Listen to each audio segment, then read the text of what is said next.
I'm Megan. I'm Colin. And this is Pet Sitter Confessional, an open and honest discussion about life as a pet sitter. Hi there. Welcome to episode 320. Hello. Thank you to Pet Sitters Associates and our amazing Patreon supporters like Jennifer, Teresa, Katie, Savannah, Beth, and our newest member, Julie. Woo! Woo! Fireworks. Celebration emoji. We are so appreciative of you, Julie. Thank you very much for supporting the show. And if that's something that you would like to do, if you've got a few extra bucks every month, we would love for you to support us. You can do that at petsitterconfessional.com/support. Back on episode 110, which was a very long time ago, we interviewed Colleen Ellis about pet loss and grieving. And if you have not listened to that, it's a great episode, how pet sitters can help pet parents in that grieving process. Yeah, I don't think I cried on that episode, but it was pretty close towards the end. That's all I'll say. Well, and you have an interview coming up in a couple weeks with her as well again. Yeah, specifically talking about how to host and what it takes to make a pet loss memorial or a celebration of life service, how to make that work. If you're going to host that, elements you should include, things that you should avoid. So I'm really excited for that to come out. And ever since your first interview, we've been talking about kind of hosting our own event, and we were a little nervous about it, but we did it. Yeah, we did it. We committed, and we did it today, actually. Yeah. So we hosted it in the morning, and as of recording tonight, we are still, I think, coming down from hosting that event and everything that's involved there. So basically, we wanted to take the opportunity today in this episode to talk about the event, things that we learned, our experience there, and what we'd like to do different next time.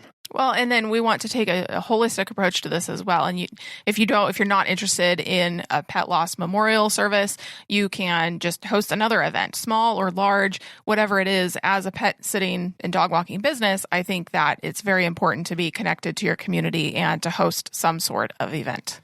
Yeah, in whatever way. So we're going to break down the who, what, where, when, why, how of this event and our takeaways from there. So I think we should dive right in. Yeah. So why did we do this? We felt that there was a very real need for this. Where we currently live is not super pet friendly, but our other service area is very pet friendly. And so we are wanting to establish ourselves as not only an expert in the community, but also bring pet parents together. Not a lot of people recognize this form of grief.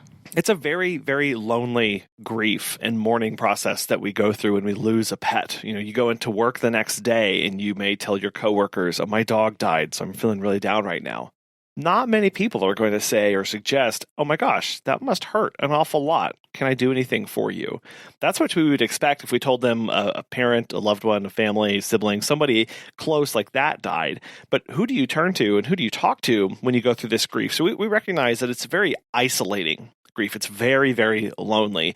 And so our why for this was we wanted to give people the space and, importantly here, permission to start their grieving process and their mourning work as they understand that these feelings are okay and can start to embrace them instead of continuing to push them aside. And yes, like I mentioned, it's also a way to elevate our business in the community. But we didn't want our business to overshadow this event. So we weren't blasting it all over the place of this pet sitting dog walking business is hosting this event and we're going to, have our business cards there and all this stuff that's promoting us. We really wanted this to be a time just for pet parents and not have, yes, we were hosting the event, but not have the focus on getting more clients or really anything selfish there. Yeah, it was hosting, not promoting. Yeah. I think that's very, very different way to approach an event. Is this event to host for something, or is this event to promote myself? And the event that we planned here was very intentionally non-promotional. I think several people there didn't even know that we owned a pet sitting company, and that's totally fine with us. We wanted to just have space available for people to come and go through this process. Well, and so we wanted the community to be involved. So I made a Facebook event page for this, and we blasted it into all of the Facebook groups that I could think of, even the buy, sell, trade ones, which is not appropriate. But I wanted as many people as possible to know about this and to get as much traction as we could. Yeah, and then I either went into offices of vets, groomers, trainers, or I called them directly and personally invited them to attend. And I also called our local pet crematory and said, this is the event that we're doing. We would love to have you there as a sign of support. And everything was really, we'd love for you to come out and show support for pet parents. Please come out and support pet parents in this process. And we, with the goal of having a community there of going, everybody here is here for a reason, either to support somebody else or to go through the process themselves. Well, and I think involving the other pet businesses in our community was really crucial because, again, it made it so this wasn't just our company promoting ourselves to do this thing. It was, hey, we are completely opening this up to everyone. Mm-hmm. There's no some sort of competition here or promotion of self. We weren't having vendor booths or anything. This was really just to let pet parents know that they are not alone. And obviously, again, this is going to depend on whatever event that you have. If it's a dog fest, if you were going to be hosting a dog fest where everybody needs to bring their dogs, then you might ask people to be vendors, and that's a much bigger event than what we put on here. But whatever it is that you choose to do, I would highly suggest you let other pet businesses know, hey, I'm here. I'm, willing to collaborate. And the pet crematorium here even offered to financially support it in some way and pay for expenses for supplies or whatever. And we just said, no, we've got that covered. We would just like for you to be there and be present and show support and solidarity for people there so they can get connected with you. Well, and also, again, this was our very first event ever that we've hosted. Yeah. And so we didn't really know what to expect. We didn't know kind of the turnout or the other pet businesses that were going to be there. So we just said, hey, for this, this first one, we're just going to kind of do our own thing. And, for the next ones, we're going to get more people involved. Yeah. And I think that's very important here of if you are thinking about doing your own event, again, whether it's a pet loss memorial or whether it's a dog fest or whether it's Corgi Days or whatever you want to do, just start somewhere. This event was extremely simple. We'll get into here in a little bit about what we actually did and how we conducted it. But this was very simple. And that was intentional because we didn't want to overcomplicate it. We didn't want to have too many people involved or too many moving pieces. And that would just sounded very stressful and no thank you. And was something I knew that we would never actually get to. If we got to the point of going, we've got to get a video screen, we've got to get a sound system, we've got to get a PA, we've got to get this, we've got to get this, we've got to get Well, and that might be a couple years down the road, but for the very first one testing the waters, we needed this to be very small, very intimate. And as long as one person showed up, that's what made it worth it for me. Yeah. So no matter what event you were planning, distill it down to its most simplistic form and go, maybe it's hard because maybe you've attended or you've seen other events that people have put on. So you kind of get aspirational and you think, oh, if I don't do that, it's not going to be a success. Again, start with your why. What does success mean to me in this event? Exactly. Megan, you said if one person shows up, that's a success. Maybe nobody shows up, but people, shared your post. That could be a success as well.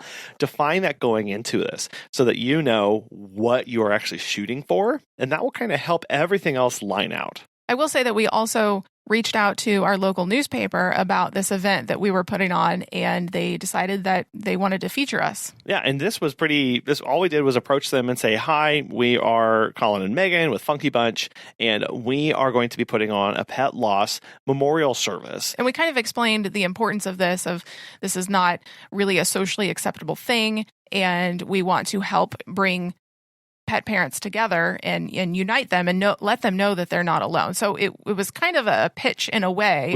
It was a very soft pitch, but we kind of let her know, hey, this is a good thing that's needed in our community. Yeah, and we said, and we are putting on this event. We wanted to let you know, and here's why we're doing it. And she immediately reached out and said, let's sit down and do an interview about this. And we got put on the first page of the local paper. And I thought that was amazing and not what we were expecting at all. But she's thought that it was worthwhile. She interviewed us for 20 minutes. And I think that helped a lot too, of going, oh, how other ways can we get out this? But, did the Facebook blast, we did the event page, I contacted people, and then we reached out to our newspaper and said, hey, nothing has been done like this before. We're doing this and we want everybody to attend who can be there. And she's a huge pet lover and was like, oh, this is awesome. This is great. So that worked out really, really well. So whatever event that you're hosting, it doesn't hurt to reach out to local newspapers or magazines or whatever kind of press that you would like to get. And our theme of simplicity really continued on to where we were going to host this event. We have a local park with a beautiful lake right by it. And there's actually a fishing spot with a concrete path leading straight to the water from the parking lot. And it was the perfect place to be out in the open where people are going to feel comfortable attending, and an extremely serene, natural environment, and very open as well. Again, we're going to be dealing with a lot of big emotions. We're going to deal with a lot of new things and new experiences as we walk through this and do everything. So we want to make it feel as comfortable as possible. We didn't want to go through the problems and troubles of finding a building to rent, since also this was going to be very small and we had no idea what to expect from attendance levels or whatever. Again, small and manageable for us was really our goal, to make sure that we were able to commit to doing this. We could have rented a pavilion at the park. That was another option. We had actually considered that if it was going to be raining, but magically there were 0 clouds in the sky and it was a beautiful sunny morning. It really worked out. So also time of day was important as well. We knew we wanted this relatively close to when the sun was coming up, because that is just a great reminder that it is a new day and to help with the grieving process. But with your event, the location is going to be pivotal to what you're doing, depending on if you want vendors there or if you are going to be selling products or whatever the event is. The location is very important. You don't want to go too big, but then you also don't want to go too small if you have 400 people wanting to come. Yeah. And again, try and fit the tone of the event that you're trying to go after here. Again, we were wanting natural, serene, peaceful openness, natural beauty that people would be connected with. And I think that really worked well for us. If you're wanting a more serious, more controlled tone, or maybe you are trying to host this during a time of year where weather is way more unpredictable, go inside, go find a church building, go find a Boy Scout office or things like that you may have access to, that you can use for a few hours or maybe just 1 hour to have the event, whatever's going to work to set both the tone and making sure it's accessible to people too. As far as how did we put on the event, with this word keeps coming up, simple. We made it very, very simple. We had a simple program for the event. So this wasn't written out anywhere. It was just between Colin and I of how this was going to go. But we had an opening statement of kind of why, thanking everybody for coming, and then why we were doing this, why we thought it was very important. Then we had a poem reading. We had a moment of silence. Then we had a bubble reading and a bubble release as kind of a way to release, instead of a balloon release that a lot of people do, we had bubbles.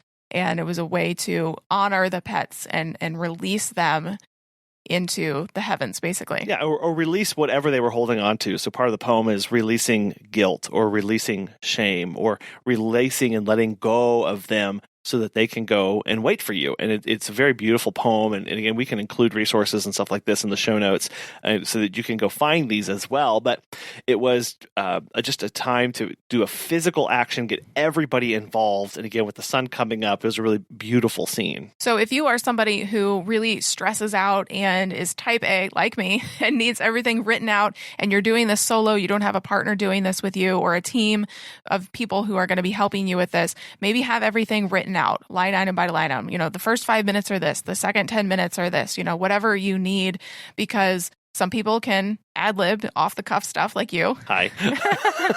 I cannot do that. Everybody works differently. And so I need it very clearly written out so that we know exactly what is coming next. It was also a reminder that I needed to give myself grace. I needed to give us grace with hosting this event because it was our first time. So I had said before, we're going to start on time, right at 9:00, because we're going to respect people's time. That's something that I hate, is going to events or going to webinars or seminars.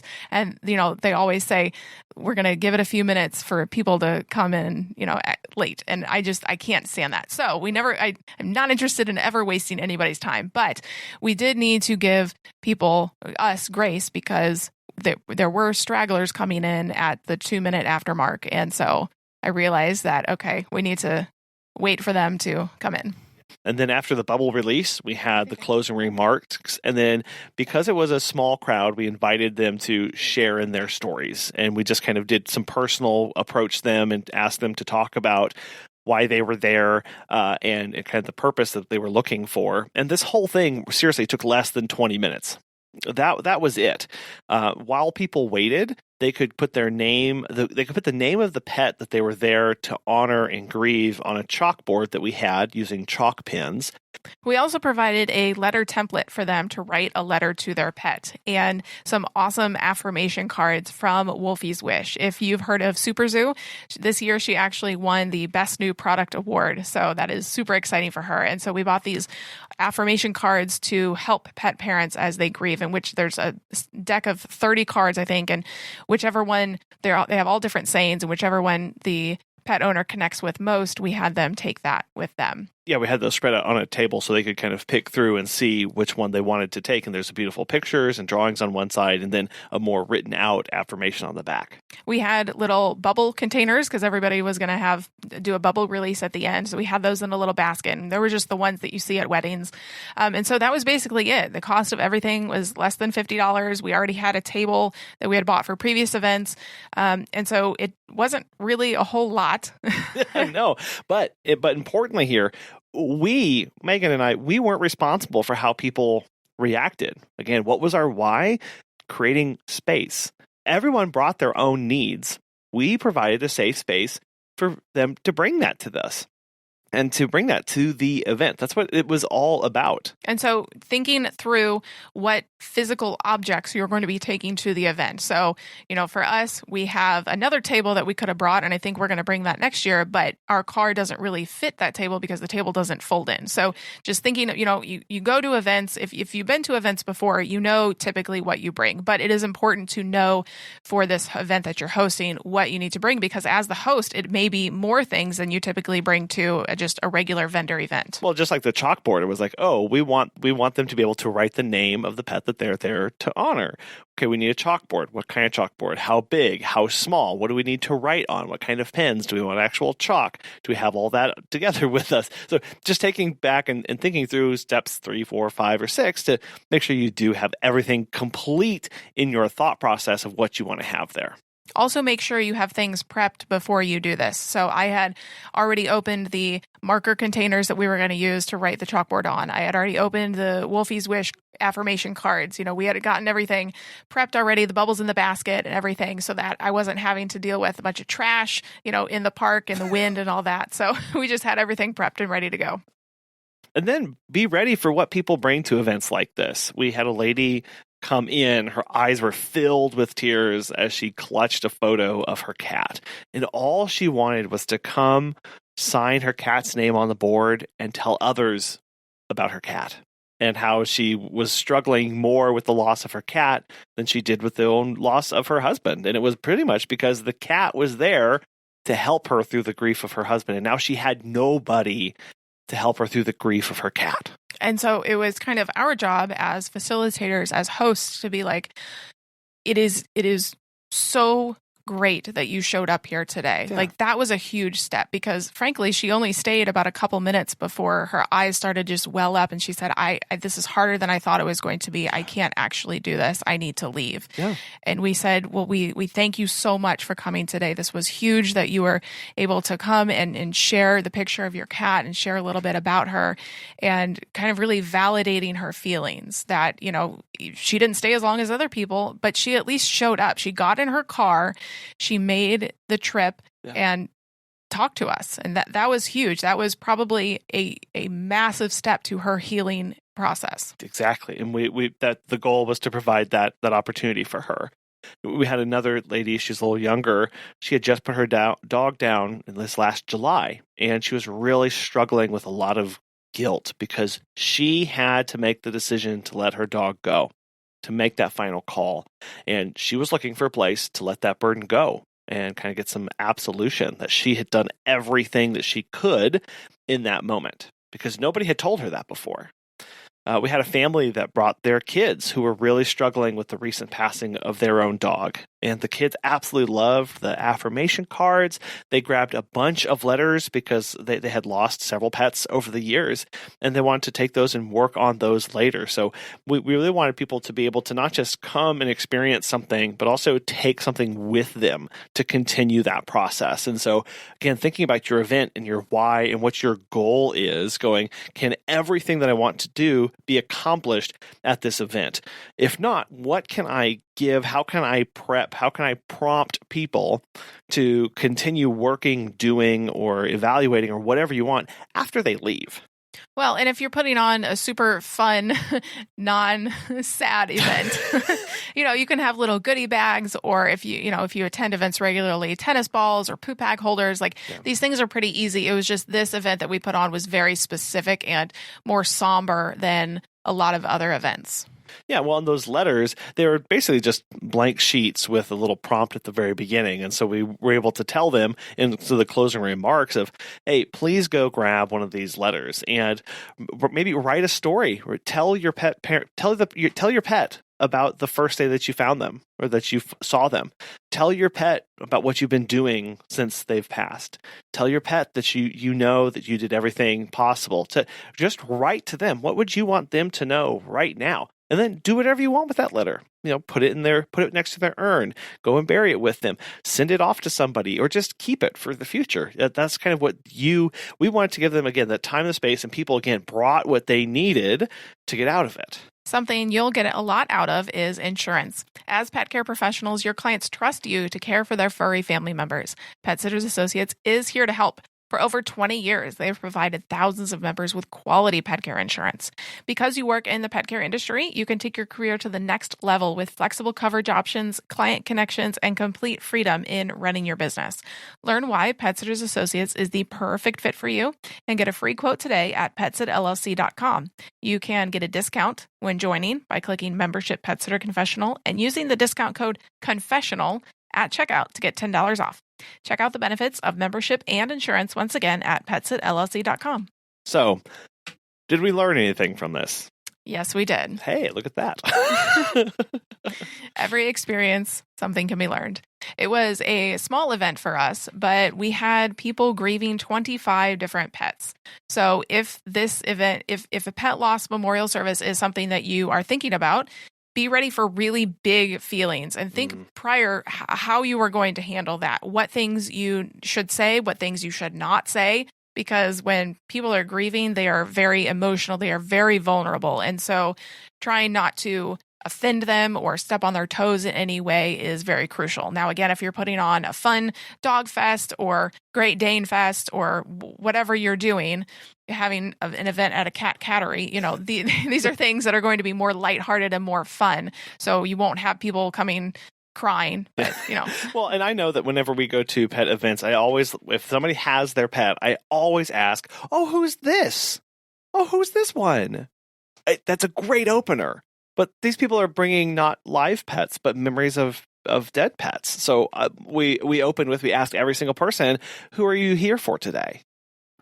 And so it's important to do a lot of listening in those situations. Don't be afraid to ask questions about where the pet was when they were alive, how old they lived to be, some of their favorite memories, because people love to talk and people love to talk about their most valuable, most wonderful furry family members.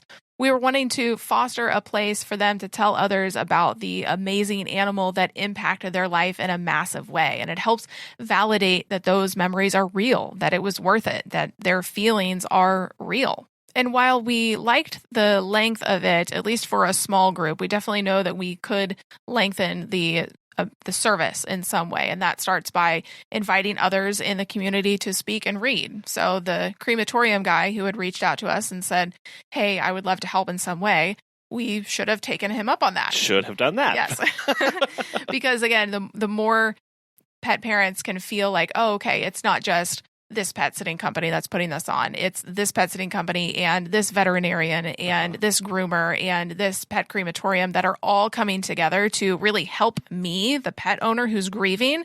That is a great way to bring them in the fold and say, hey, you are not alone in this. Yeah, that was something that I think that we will definitely do a lot better on next time, is involving the broader pet care community and pet professionals to put on the event and get more people like that involved. Yeah, so not just inviting them, but saying, hey, we love what you're doing. We recommend your vet all the time.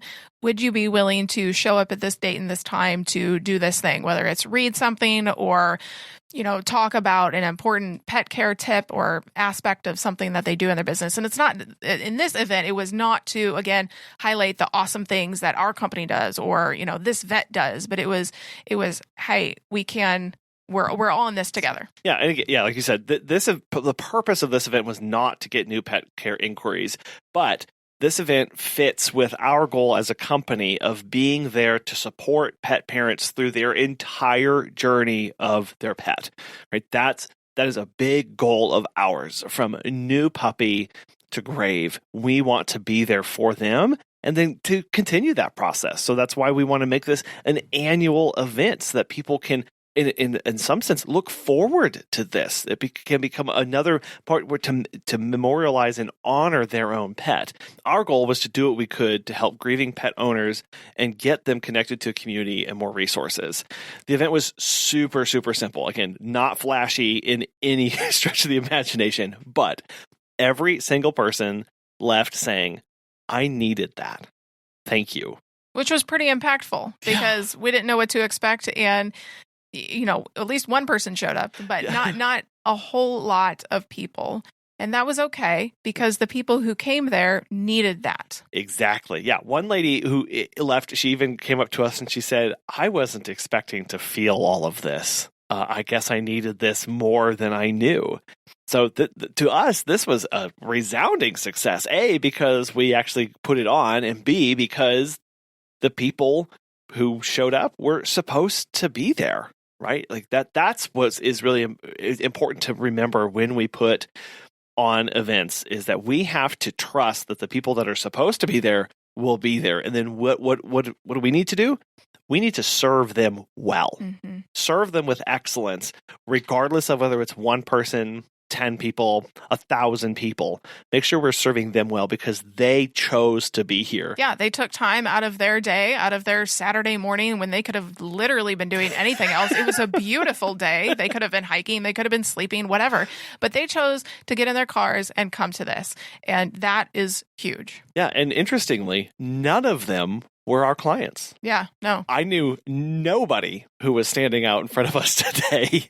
And that made it even more impactful for me to know I have no idea how anybody heard of this or what connections there, but they came. They went, that's for me.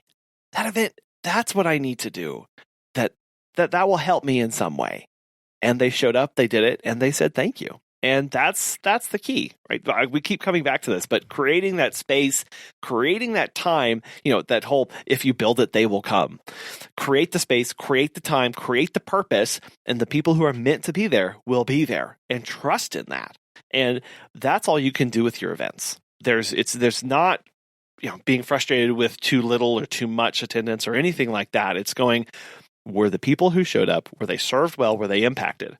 If so, success. Something that we did not do, but you may consider it for your event, depending on what type it is charging for your event. And then thinking about how you're going to process that payment. If you already have software that would be able to do that type of thing or not. We made this event free.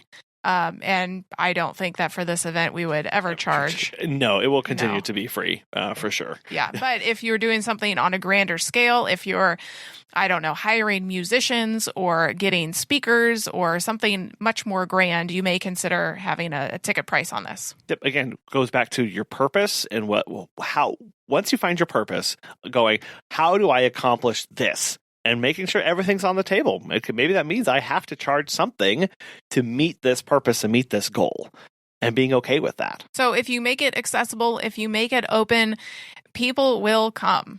I'm sure we'll have more things that come to mind as far as nitpicky things over the coming months as we prepare for the next one. But I'm really happy with how this turned out. I'm really proud of us. I'm incredibly proud of us for doing this. Well, especially, I'm an introvert and I don't like putting myself out there. So I knew that as long as I had you, we were going to be okay.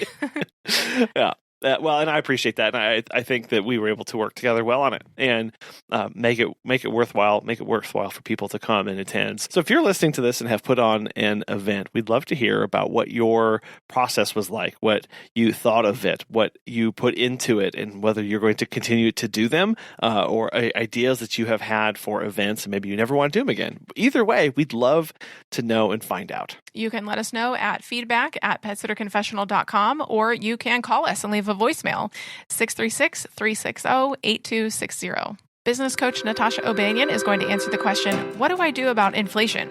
I know. I hate to always talk about money, but sadly, when it comes to business, it's about the money. We're in business for profit. So when you are going, like, one thing I want us all to know is that inflation is always going to happen. If you want to be in business for 20 plus years, you're always going to go through inflation. It's just something that happens. Like, look at the trends. It's always going to happen. Yep. So we want to make sure that we can afford the influx and the ups and down pricing in gas. We want to make sure goods and services now. And like, that's the thing that really makes me sad, because now groceries are so much more expensive, but are we giving our staff that price increase to afford that? So I want to make sure that I'm charging enough money. So if inflation happens, I can increase the pricing that I pay to my staff so they can afford to keep working with me. And I can also make sure I explain to my clients, hey, this is the fee. I've been noticing lately all the business that I'm working with, they're adding like a $25 travel fee now. They're like, hey, this is our travel fee. And I don't even bat an eye because I'm like, oh, I get it. Come on. Yeah. Please, come on. So they are adding small little additional line items. So clients do understand, and don't be afraid to add that. Hey, this is our travel fee now. It's going to be additional, $10 or so, whatever you feel comfortable in charging, but obviously make it make sense. If you don't want to raise rates, just add a fee. And the client will run that fee with you until you decide that we've, gone through the curve. Digging back into those numbers and going, where am I losing money? Am I making as much money as I was before? And then really critically, if you have those staff going, are they cared for? Because they're feeling this too. It's not just me, the business owner, or just the business in general. I've got people who I am relying on to make this work. So I need to make sure I'm caring for them as well. Yeah, looking at the business as a whole is the most important, especially when you have a staff. You have to make sure the same things you're thinking about for yourself, you're thinking about for them. I think about my staff first before I think about myself. So if we have something like inflation, I'm like, hey guys, I know we're going through this riff. We're going to add a travel fee now, so I'm going to cover all y'all's gas. They're like, wow. Thank you for doing that. That creates company culture. That goes a long way, and they feel secure within their income that they know that I'm ahead of this and I'm doing things to take care of you. They're like, perfect. But just add a fee. If you don't, again, you want to raise rates, and a lot of people, I just raised rates in the new year. I don't want to raise rates again. Okay, well, don't raise rates. Just charge it. If you would like to join Natasha's monthly membership group, you can do so at automatedceo.com and use the code PSC20 for 15% off. Thank you for listening to this today, and we hope it's given you some ideas on what events you can put on in the future for your business. We want to thank our sponsor, Pet Sitters Associates, and our amazing patrons, including our newest one, Julie, for making today's show possible. We'll talk to you next time. Bye.